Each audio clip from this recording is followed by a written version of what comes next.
But let's move on to the Jamaal Charles side. Oh, that's signing. Okay. Oh, this is going to be interesting. Well, because the thing is, I'm looking at it and I'm like, he's a camp body. I mean, he really is. He's in the last 2 seasons he's played 8 games. That's not enough. I mean, he's a talented football player, but last year he apparently came back from his injury, and they decided to go with West, right? In Kansas City, Charkandrick West, right? Yeah, you went with Charkandrick West. And then Ware and Kanile Davis. But I don't think that I think that this is a move where he's just merely going to be a camp body. He's not. He's no longer a 3-down running back. He's not gonna survive in that environment. Yeah. Do you know the details of it? Oh, I'm sorry. I know cut you off. It's like a $900,000 contract. I just got it. $3.75 million for 1 year. Yeah. Hey, you know, $3.75 you're right. He's gonna be.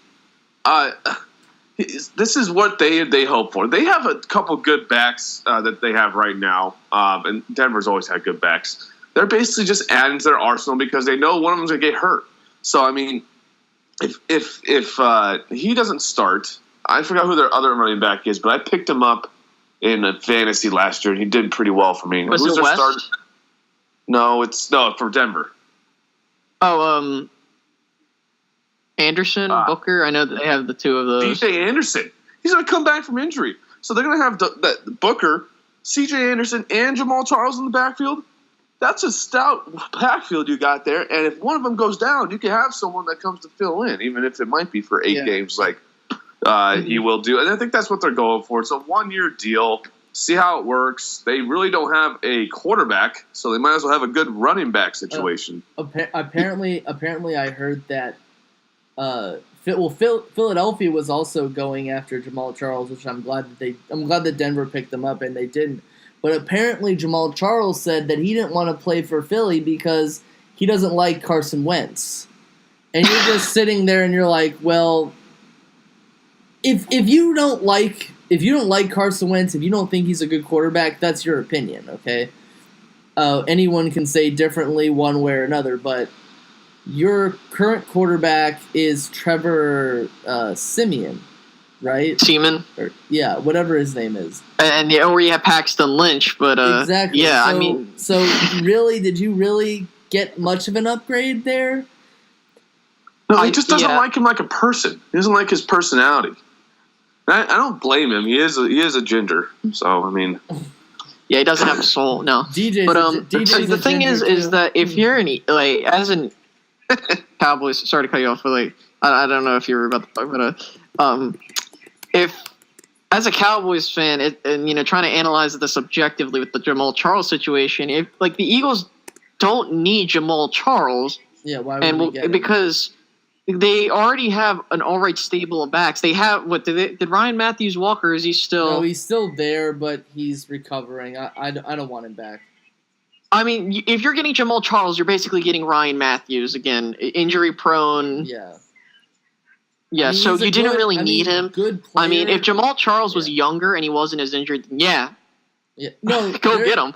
They're the same. They're the same age. So yeah, but he's got 2 knee surgeries, 2 ACL blown on both knees. Both knees.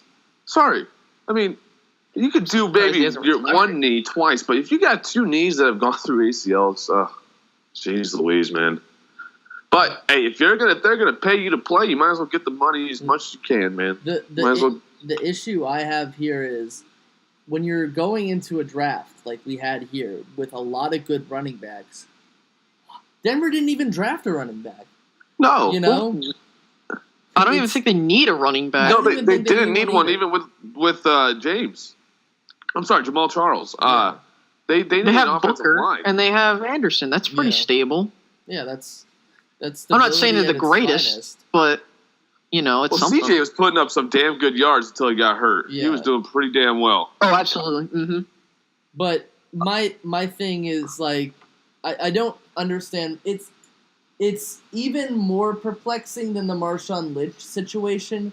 Yeah, it is. Because it's not like, because with the Marshawn Lynch situation, you can say for one that, maybe we're just signing him to sell tickets to games. With Jamaal Charles to Denver doesn't have that issue at all. Yes. And not to mention, Jamaal Charles had a chance to play last year, and the Chiefs were just like, screw it, we'll put in these other two guys, and they still won their division, and were in the second round of the playoffs with a first round bye. Even though that was questionable. I mean, considering Oakland pretty much fell off a cliff after Carr got hurt. Yeah, well, but regardless. But yeah. Regardless, the Chiefs still won their last two games, right? Yeah. Yeah, so it would have happened anyway. But it's just a perplexing pickup. And what was 1 year, $3 million? Is the deal? 1 year, $3.75 million. That's way too much.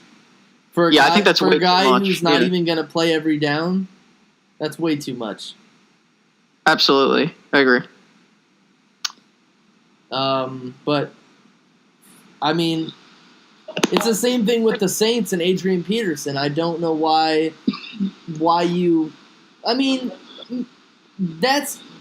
you don't know where Adrian Peterson's at after his injury, but they drafted the kid from Tennessee. What was his name? Alvin Kamara. Yeah, Alvin Kamara.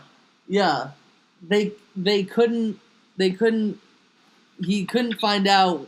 He couldn't understand why nobody was picking him because he was the best player available. But I think if we're talking about AFC West running backs, one that's probably going to be intriguing is Melvin Gordon, because he reminds me a lot of Jamaal Charles in his prime and how he runs the football.